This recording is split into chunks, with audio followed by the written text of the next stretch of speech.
everybody. Happy October.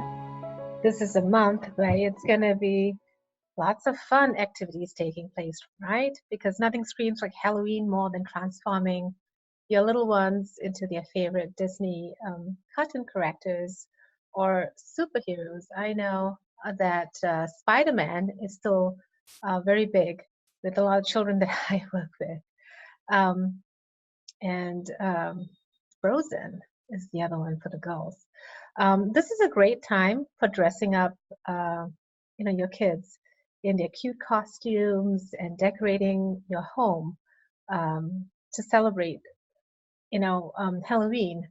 Um, and while you're doing this, make sure that you include your child in choosing the costume, if you can, and helping to decorate the home or the environment that you want decorated as well.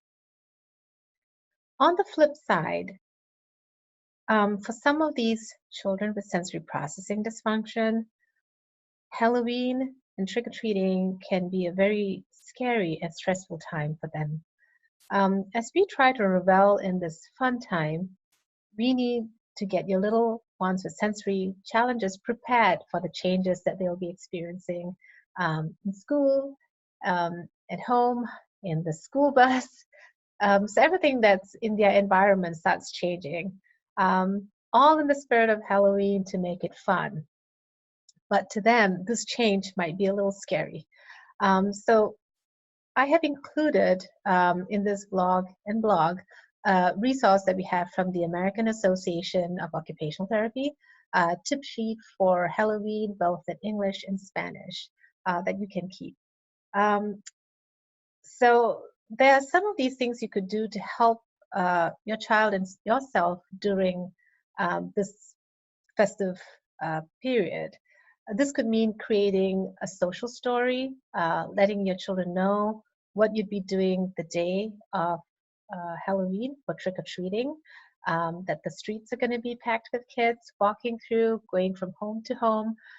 So, kind of describe to them what it's going to be like in school, at home, on your street. That might start looking different. And you're going to start seeing everyone wearing a costume, both adults and children, sometimes adults too. And there's going to be tons of fun decorations in people's yards in school, even in your home. Um, so you want to start by telling them that, you're going to be going door to door for trick or treating. You're going to be ringing the bell. When you ring the bell, someone comes up to the door, and then the child, if the child is verbal, to say trick or treat, and then the person will put, a candy in the basket, a bucket they're holding, and what to say in return to say thank you. If your child is nonverbal, that's absolutely fine. A lot of parents are now putting a little card so that they say, our child is nonverbal, but trick or treat and thank you for your candy. Whichever way, be creative the way you want to send this message across. But as you read the social story, let them know that you have a card and it's going to say trick or treat and thank you on it too. So the child knows exactly what to expect. This will help to decrease the anxiety that children with sensory processing issues have. And so breaking it down step by step will help them process each step. Um, Also, having said that, this is a time where the streets are going to be filled with kids, happy, screaming, running, all in joy. So it might get a little overwhelming for your child with sensory processing needs. You know your child best.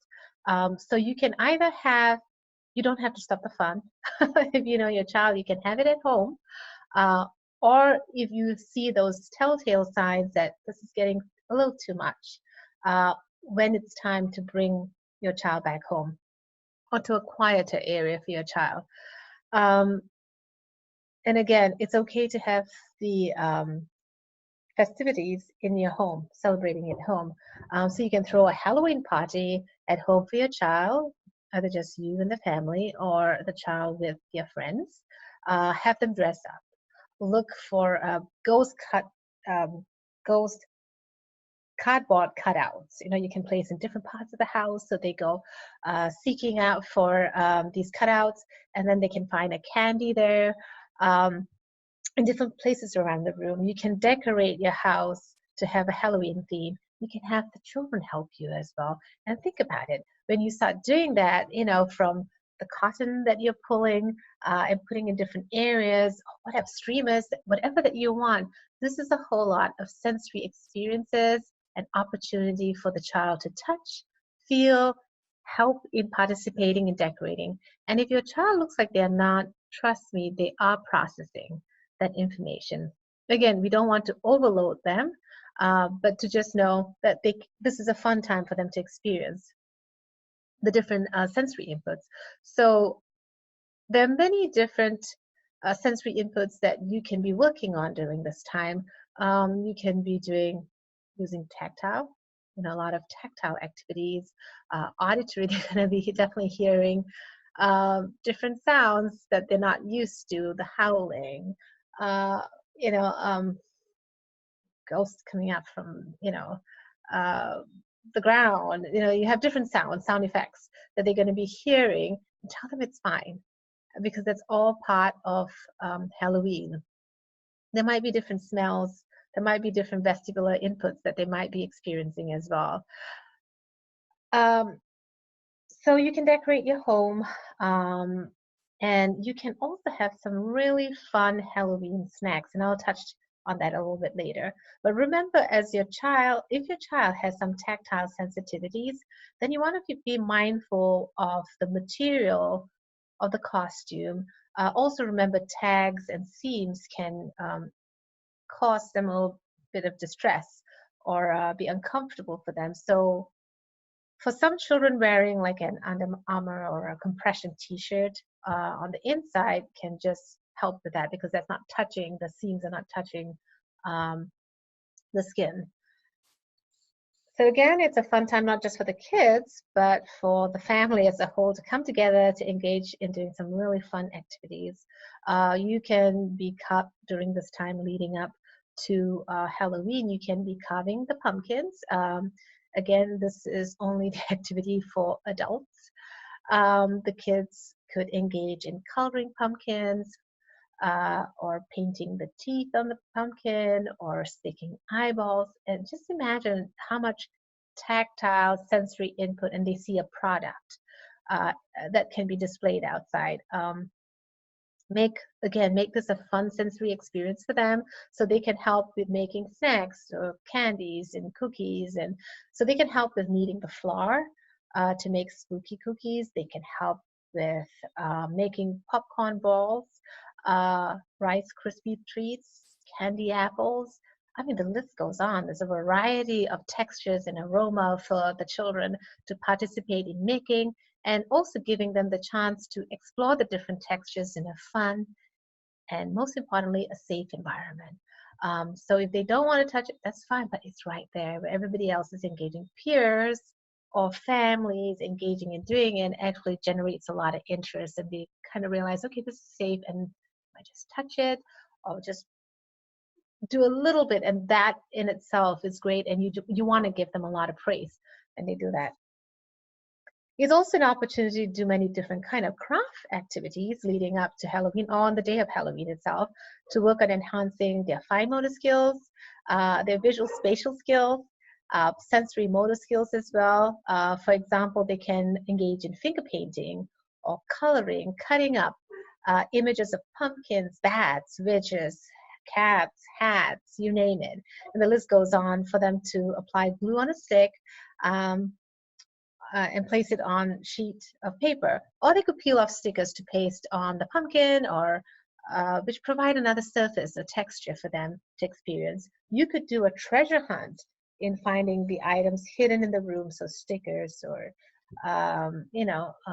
little items like hats or whatever that you want to choose doing. Hidden in the room, where they have to scan the room to find, say, the sticker that they need to paste on their pumpkin, on the paper. Coloring jack-o'-lantern, or placing stickers, or using stencils to make shapes on the lantern can be such a fun experience for them as well. That can be displayed outside of the house for Halloween.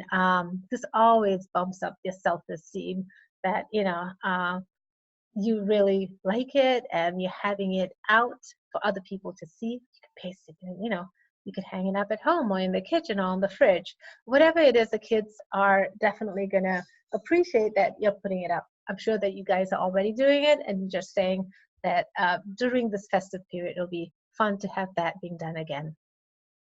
From a safety standpoint, we know that some children with autism tend to dart or run, especially when triggered by sound, which is a scary possibility for any one of us. There's now a discrete GPS smart soul tracker, which is a wearable GPS tracking solution for those who may wonder. The GPS tracker is a smartphone that's hidden and sealed in a trim-able shoe insole and can be tracked online. It requires a service plan just like your phone, works in areas with cellular coverage. And this device actually automatically logs its location. You can find this product or other similar kind of products at Healing Synergy's resource tab. Having said that, this GPS tracker is not only for time for Halloween, but any other times if you feel that it can be useful for you for a child who maybe who has the potential to dot.